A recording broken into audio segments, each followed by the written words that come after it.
Queen Velzara had ruled the crystalline dominion for 3 centuries. And in all that time, she had never felt as desperate as she did the day she agreed to the human alliance. Her daughter, Princess Susan, was a tragedy wrapped in royal silk.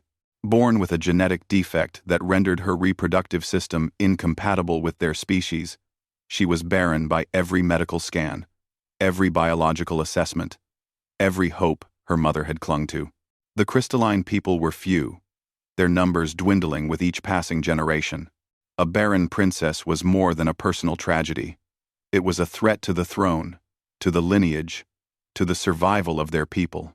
When the humans arrived with their diplomatic envoys, Velzara saw not allies, but a solution to an impossible problem.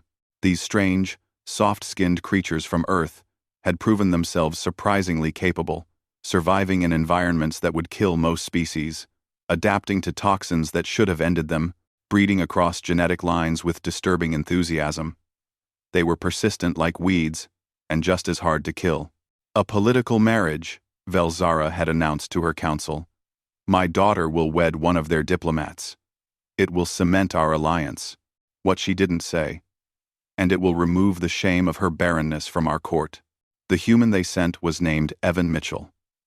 He was young by human standards, barely 30 Earth years, with brown hair that fell across his eyes, and a smile that seemed permanently affixed to his face. He was a xenobiologist, they said, fascinated by alien life. When he met Susan, his eyes lit up, not with political calculation, but with genuine wonder. Your chromatophores, he breathed, watching the bioluminescent patterns shift across Susan's translucent skin. They're incredible.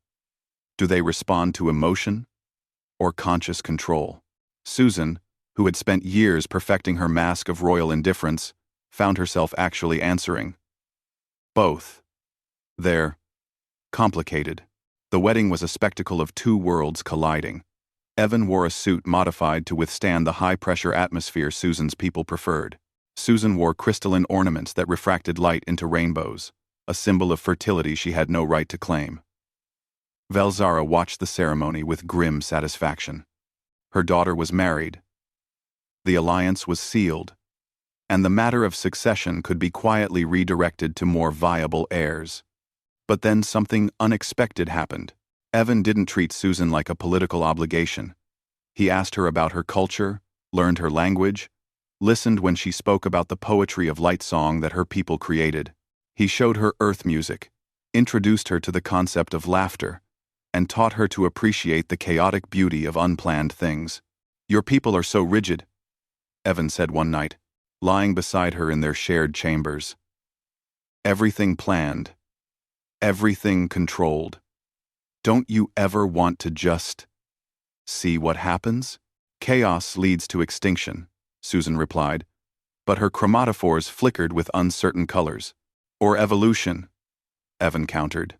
Susan had never told him about her condition. The shame was too deep, too ingrained. But Evan, being a xenobiologist and frustratingly observant, figured it out within months. The genetic markers are pretty clear, he said gently, reviewing her medical scans.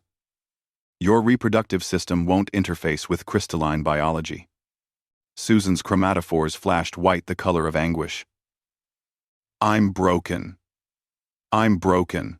No, Evan said firmly. You're incompatible with one specific genetic configuration. But human biology, we're kind of famous for being compatible with things we shouldn't be. That's impossible. The council ran every simulation. The council, Evan interrupted, didn't account for human adaptive genetics. Our species mixed with Neanderthals, Denisovans, and half a dozen other hominid species. Our immune systems fight off alien pathogens by literally copy-pasting their code. We're genetic chaos wrapped in stubborn determination. He took her hand, his warmth bleeding through her cooler skin. Let me try. Let science try. What do we have to lose? The years that followed were filled with failure and hope in equal measure. Evan worked with human geneticists and crystalline medical experts, mapping Susan's biology against his own, looking for bridges where everyone else had seen walls. Susan, against all her training, allowed herself to hope. And then, impossibly, it worked. The pregnancy was difficult.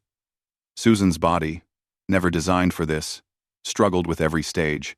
But Evan was there, stubborn and optimistic, and human medical technology was surprisingly advanced at keeping impossible things alive. When Queen Velzara received the message that Susan had delivered, she assumed the worst. A political catastrophe. An abomination. She traveled to their residence, prepared to contain the scandal. Nothing prepared her for what she found. The children twins lay in specialized cradles that balanced atmospheric needs. They were small, fragile, and absolutely impossible. One had Evan's brown hair but Susan's translucent skin, chromatophores flickering beneath in patterns Velzara had never seen. The other had Susan's full crystalline features but human warm blood visibly flowing through translucent veins, a biological paradox. But it was their eyes that made Velzara freeze. They were both colors. Human brown merged with crystalline violet, creating something new. Something that had never existed before in all the galaxy's documented species. How? Velzara whispered. Evan grinned. That infuriatingly human expression of triumph. Humans are really, really good at making impossible things work. It's kind of our specialty. Susan, exhausted but radiant, held one of the twins close. Her chromatophores pulsed with colors Velzara had only seen in ancient texts, the deep gold of joy uncontained, the prismatic flash of hope realized. Mother, Susan said softly, meet your grandchildren. Meet the future. Velzara stared at the impossible children. At her glowing daughter. At the human who had refused to accept what every expert had deemed inevitable. She thought of her dwindling species, her rigid people, their carefully controlled genetics that were slowly failing, and she realized that perhaps survival didn't come from purity and control. Perhaps it came from the chaos of trying anyway. What are their names? She asked. Arya, Susan said, indicating the chromatophore child. And Marcus, gesturing to his crystalline sibling. Velzara reached out with trembling hands to touch Marcus's tiny fingers. They were warm. Impossibly. Wonderfully warm. Humans, she murmured, something like wonder in her ancient voice. You really don't know when to quit, do you? Evan's smile widened. Never. It's kind of our defining trait. And in that moment, as the impossible grandchildren stirred in their cradles, the Queen of the Crystalline Dominion understood what the humans had been trying to tell the galaxy all along. Sometimes the most powerful force in the universe isn't technology or firepower or ancient lineage. Sometimes it's just the stubborn refusal to accept that something can't be done.